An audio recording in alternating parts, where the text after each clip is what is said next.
The most important event on the battlefield in Ukraine in the first half of November was the liberation of the city of Kherson after 2.5 months of fighting since the start of the Ukrainian counter-offensive in late August. This remarkable victory of the Ukrainian army came after the annexation of Kherson Oblast by Putin and pledges from Russia never to leave this region. The Ukrainian command and HIMARS had a different idea, as Ukraine completed an important strategic and symbolic mission of liberating the sole regional center occupied by Russia since the start of the war in February 2022. Let's see how Kherson was liberated and what else happened in November's first half. Speculations related to the Russian army's intentions continued in early November. Some of the elite forces of the Russian army, such as the 7th Guards Mountain Air Assault Division, were still operating on the right bank of the Dnipro. Newly mobilized troops were sent there, while Kherson occupation officials like Kirill Stremisov continued making statements about how the Russian forces would likely have to leave an occupied portion of the right bank of the Dnipro. The reported construction of defensive fortifications in the vicinity of Kherson was also inconsistent with the announcements of withdrawal, as such fortifications usually indicate expected defensive battles. Reports of new trenches and bunkers followed this, and defensive positions were being built on the left bank of the Dnipro, even on the Black Sea coast. Bloggers informed us about 3 defensive lines beyond the Dnipro, which indicated preparation for a potential eventual Ukrainian attack in this area. On November 9th, the speculations were finally over. For 2 days, reports of heavy Ukrainian pressure on the critical and long-contested town of Snehurivka circled around, and the Russian units in the area finally had to withdraw before blowing a bridge in the area to delay the Ukrainian forward units. This was followed by information about the destruction of other bridges on the right bank of the Dnipro controlled by Russia, as the Russian army withdrew towards the Dnipro. This process culminated in the televised meeting of Surovikin and Shoigu, in which the new commander of the Russian army in Ukraine told the defense minister that the most logical option of organizing defense would be along the river Dnipro. Shoigu responded, "Start withdrawal of troops beyond the river Dnipro." The pro-Ukrainian segment of social media rejoiced, while the Ukrainian officials called for calm, as they indicated that the words of Russian officials should not be trusted. The sentiments of the pro-Russian segment were different. While a small group implied that this was just a tactic to lure the Ukrainian troops towards the Dnipro, where they would be destroyed, the vast majority of Russian posts on social media expressed anger, particularly against Putin. The latter was careful to leave the unpopular decision to be announced by his military commanders, but this did not save him from being blamed for this failure. Concerns of the Ukrainian command would not come to fruition, as for 2 days, the Ukrainian units were busy entering villages and towns abandoned by the Russian army. On November 11th, after more than 8 months of occupation, the only regional capital of Ukraine occupied by Russia, Kherson, was liberated. Ukraine liberated some 4,800 square kilometers of Mykolaiv and Kherson Oblasts in 2 days. Of course, this overshadowed another story which took place on the announcement of the Russian withdrawal. On November 9th, the Russian-appointed official of the Kherson Oblast, Kirill Stremisov, died in a traffic accident in Henichesk. The timing of this accident is strange, as some Russian Telegram channel admins claimed that Stremisov was assassinated after being ruled redundant with the withdrawal from Kherson. On the 15th, photos showing his car ridden with bullets were released, making the accident less likely. Withdrawing Russian forces blew up the already heavily damaged Antonivsky Bridge on their way out. This withdrawal also reportedly forced the Russian command to relocate its bases, now in range of HIMARS, further away. For instance, it was claimed that the helicopter base in Chaplinka was relocated after the Russian withdrawal. On November 14th, Ukrainian President Zelensky visited Kherson and took part in the official ceremony dedicated to raising the Ukrainian flag in the city. The Battle of Kherson ended in yet another significant victory for the Ukrainian army. The counterattack launched in this area in late August, after continuous HIMARS strikes on Russian supply lines on the right bank of the Dnipro and their military infrastructure in the area, resulted at first in territorial losses for the Russian army and then in complete withdrawal from this area due to inability to adequately supply its troops. The Russian army had a dilemma of standing their ground and fighting while running low on supplies and risking losing a considerable force of at least 20,000 men, or saving this army and using the Dnipro as a natural barrier for their defense. Make no mistake, the Russian command chose the second option reluctantly, amidst intense pressure from the Ukrainian army. The Ukrainian military forced Putin to choose the lesser of two evils in this situation, which did not save him from an angry reaction at home. While the situation in Kherson had been getting increasingly complicated for Russia for months, the annexation of Kherson Oblast and pledges that Russia would always remain in Kherson gave hope to ordinary Russian citizens supporting the war that Russia would at least fight in Kherson. After all, Russia kept some of its elite units in Kherson, and despite all the difficulties they experienced, the Russian contingent was still formidable and combat ready. The withdrawal is arguably one of the heaviest blows on Putin's legitimacy and popularity in Russia since the start of his reign. In an unexpected turn of events, one of the chief ideologues of Russia, one of the authors of the Russian world idea, which promotes the political and cultural unification of Russia, Ukraine and Belarus, Alexander Dugin, publicly criticized Putin. He wrote, "Kherson is given away. Authorities, they are responsible for this. What is the point of absolutist rule which we have then? We give the ruler absolute power and he saves us all, the people, the state and citizens in critical moments. It is unpleasant if he surrounds himself with incompetent ministers and spits on social justice, but it is fine if he manages to save us. What if he does not? The absolutist rule also has a reverse side. Absolute power in success, but also absolute responsibility for failure. Remember the Rain Kings." Rain King is a reference to James Fraser's Golden Bough, monarchs chosen for a time of prosperity and killed in case they failed to invoke rain. This is about as scathing an attack as Putin ever received, particularly from his allies, and shows fractures in the Russian elite. To conclude the description of the situation on the Kherson front, we should describe another interesting claim circulated on social media on November 13th and 14th. It has been claimed that Ukrainian special forces landed on Kinburn Spit on November 12th. Some have further stated that the unit was from the Ukrainian 73rd Marine Special Operations Center. The group reportedly traveled to Kinburn Spit on motorboats at night, before landing near Pokrovska on November 12th and advancing all the way to Heroiska. Several pro-Russian bloggers confirmed that Ukraine had indeed tried to conduct an operation in this area, but were defeated by the Russian units. On November 14th, footage of Ukrainian special forces on motorboats going somewhere at night was shared, but they did not specify the destination of these motorboats.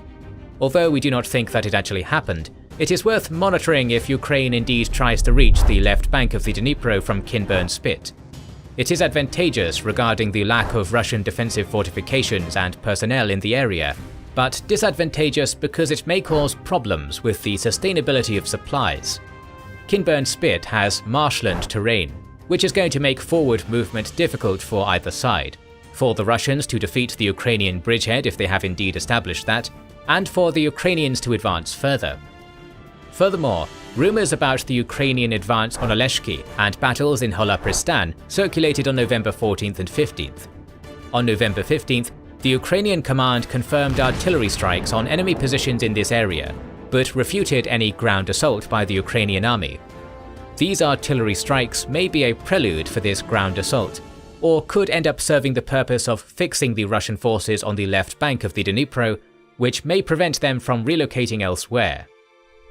Forcing the Dnipro and establishing a sustainable bridgehead on the left bank of the river will be difficult for the Ukrainian army.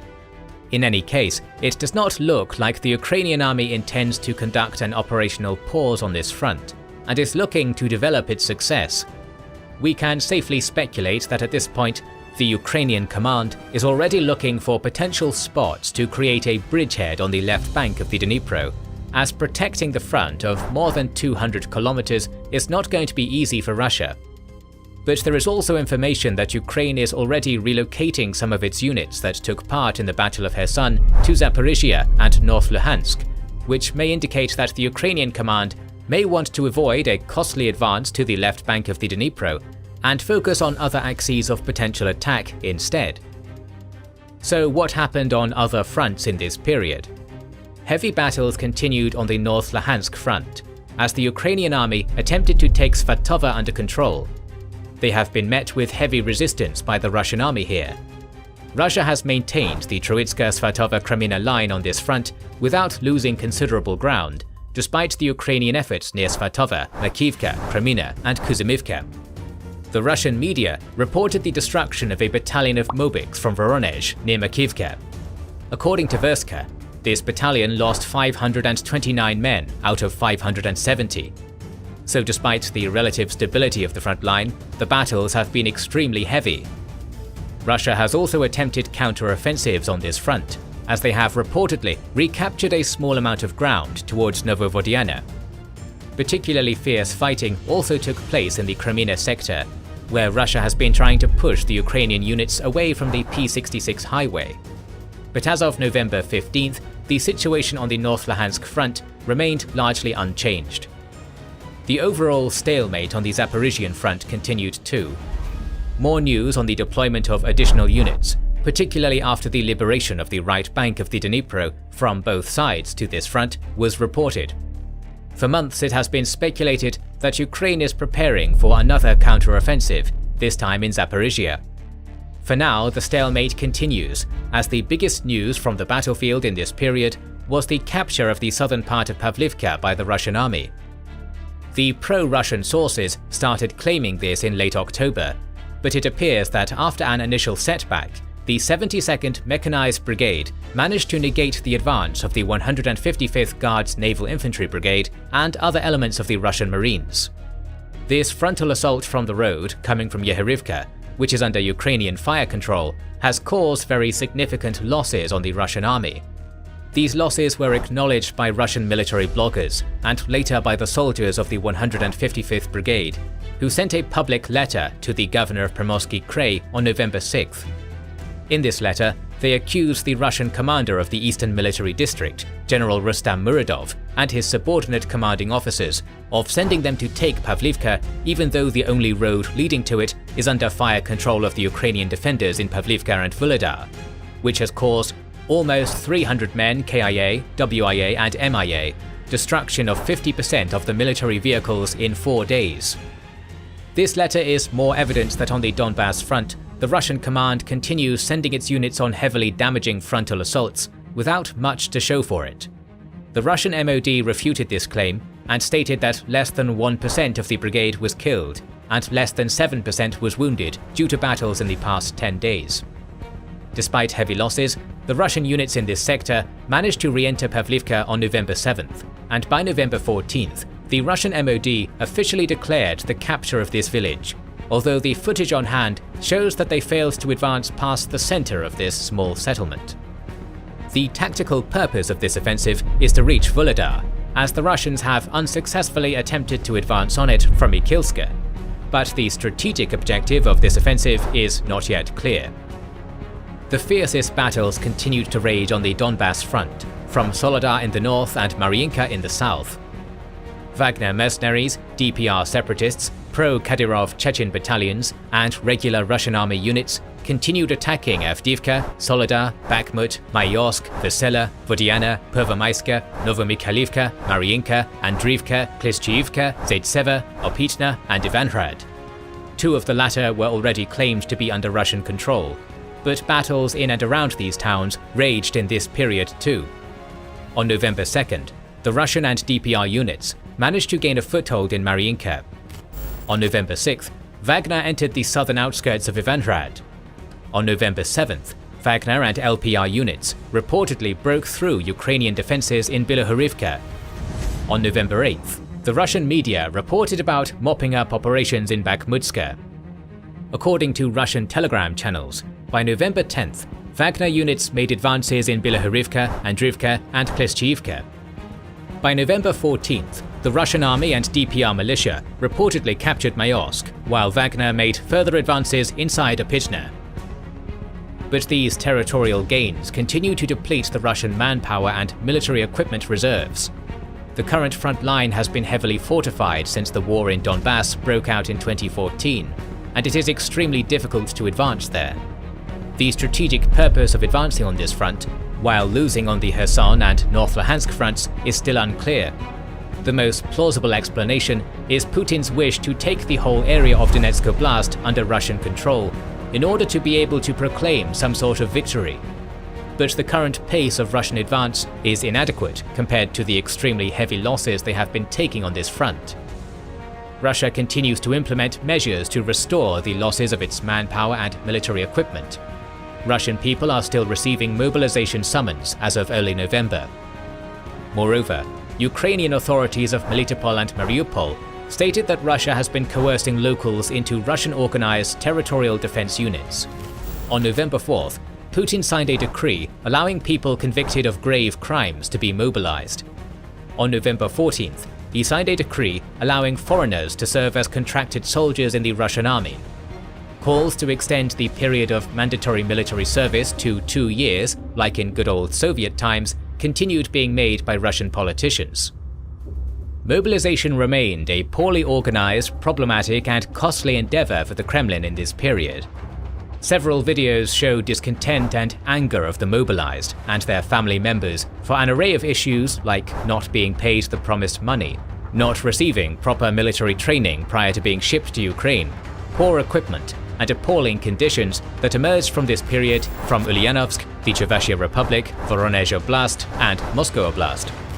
Putin has signed a decree envisaging a one-time payment of more than $3,000 to the mobilized, which is proving difficult for the regional authorities who are supposed to pay this money. Regional authorities are trying to justify delays in payments, but it is safe to say that the majority of the mobilized and their family members are not going to care about the nuances of regional budgets and will continue demanding their due. This may cause problems for Russia, which is already suffering from sanctions in the foreseeable future. Ukrainian military intelligence claimed that Iran plans to send more than 200 Shahed-136, Mahajer-6 and Arash-2 drones to Russia. Ukrainian Defense Minister Alexei Reznikov later stated that Russia initially purchased 300 drones from Iran and has used almost all of them.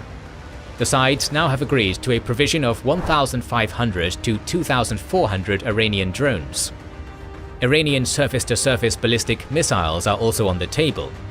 Ukrainian military intelligence official Vadim Skibitsky claimed that Iran has decided to provide Fateh 110 and Zulfiqar ballistic missile systems, but we have not seen them used in Ukraine yet as of November 16th.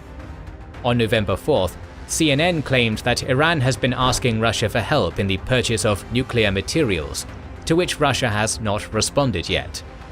While Russia is becoming increasingly reliant on Iranian weapon supplies, it is tough to see Russia being happy to help Iran with the manufacturing of nuclear weapons.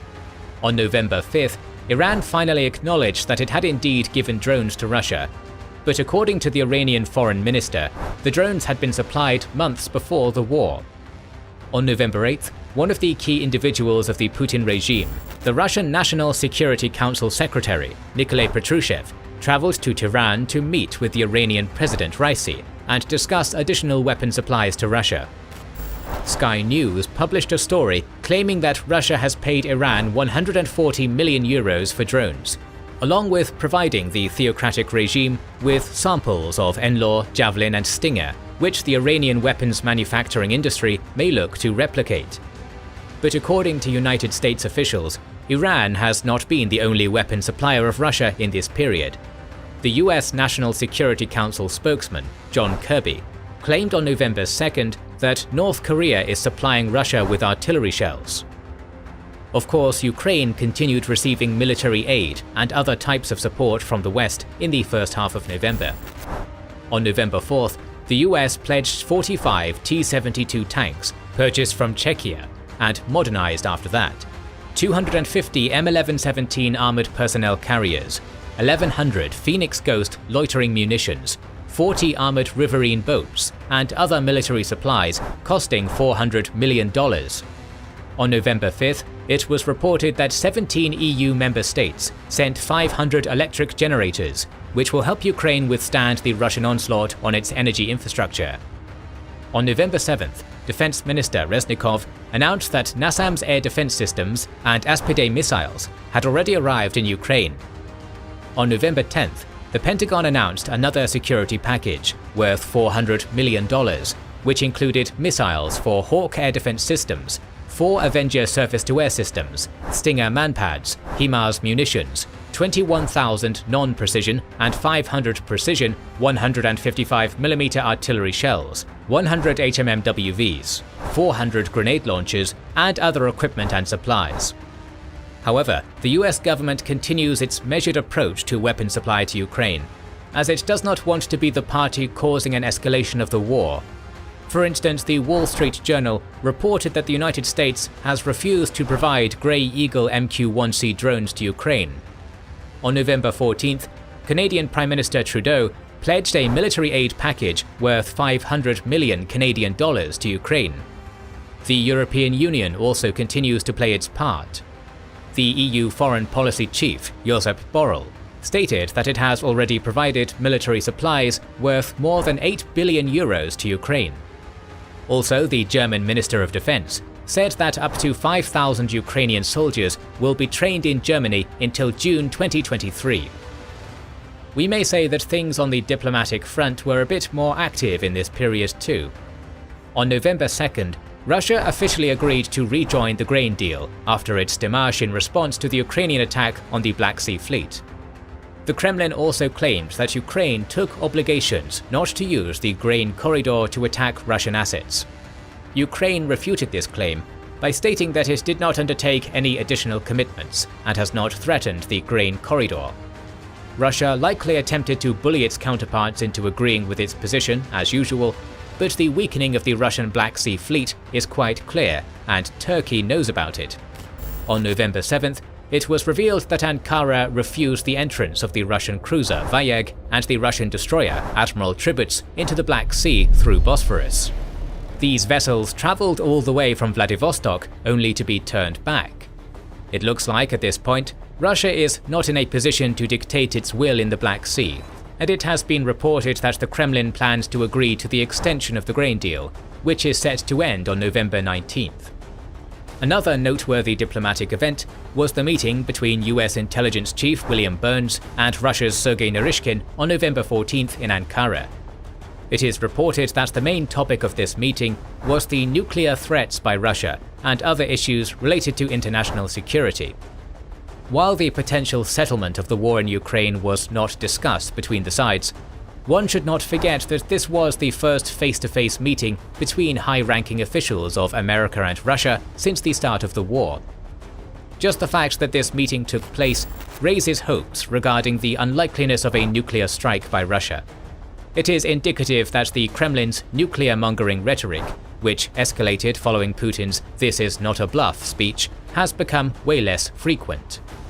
We can hear an occasional nuclear threat in talk shows on state TV channels, but threatening the whole world with a nuclear apocalypse and saying the motto "you will die but we will go to heaven" is not mainstream in Russia anymore. Despite small positive signals about potential peace talks between Russia and Ukraine, there is still no breakthrough.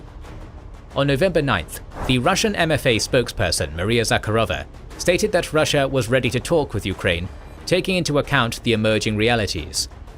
This happened on the same day as the decision to withdraw from Kherson, and was a notable change in the Russian rhetoric regarding negotiations.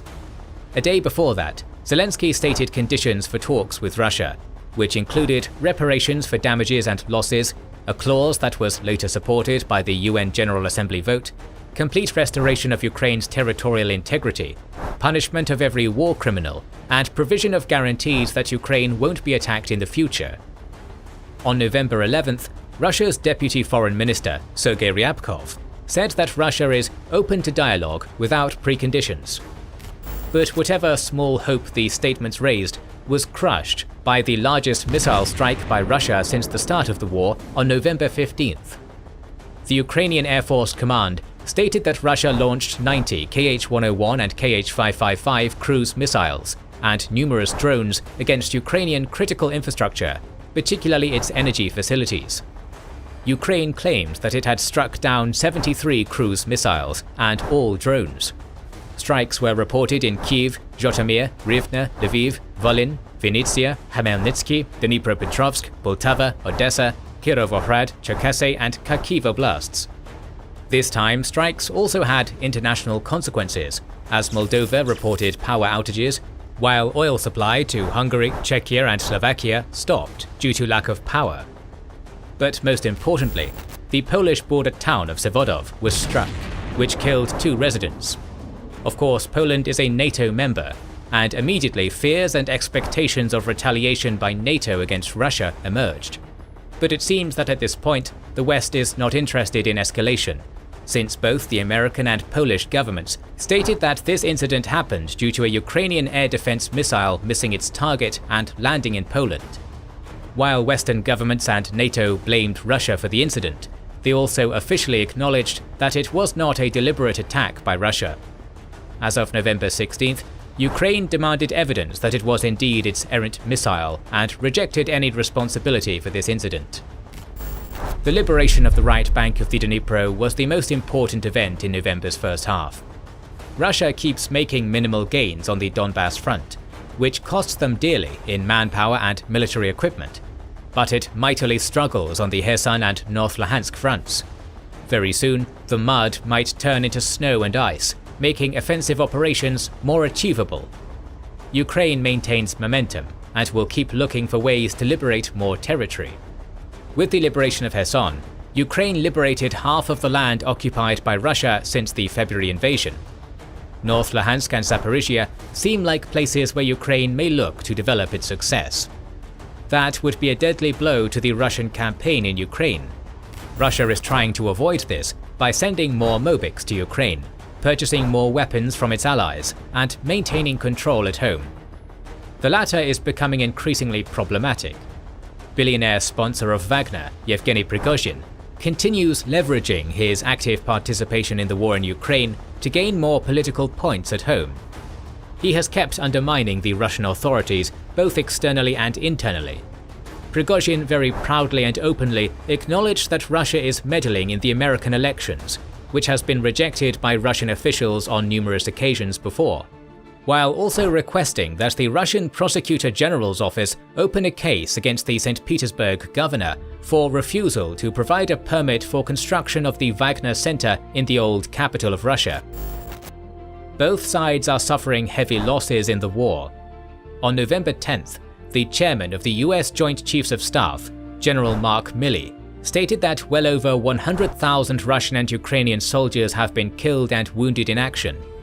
The same is true for military equipment. Let's look at the figures of visually confirmed losses of military equipment provided by the Oryx blog. As of November 16th, for Russia, these are 1,491 tanks, 3,159 vehicles, 191 command posts and communication stations, 25 heavy mortars, 500 artillery pieces and vehicles, 151 multiple rocket launchers, 63 aircraft, 67 helicopters, and 149 drones. For Ukraine, these are 360 tanks, 1,012 vehicles, 7 command posts and communication stations, 169 artillery pieces and vehicles, 32 multiple rocket launchers, 55 aircraft, 22 helicopters, and 51 drones. Our coverage of this conflict will continue soon, so make sure you are subscribed and have pressed the bell button to see it.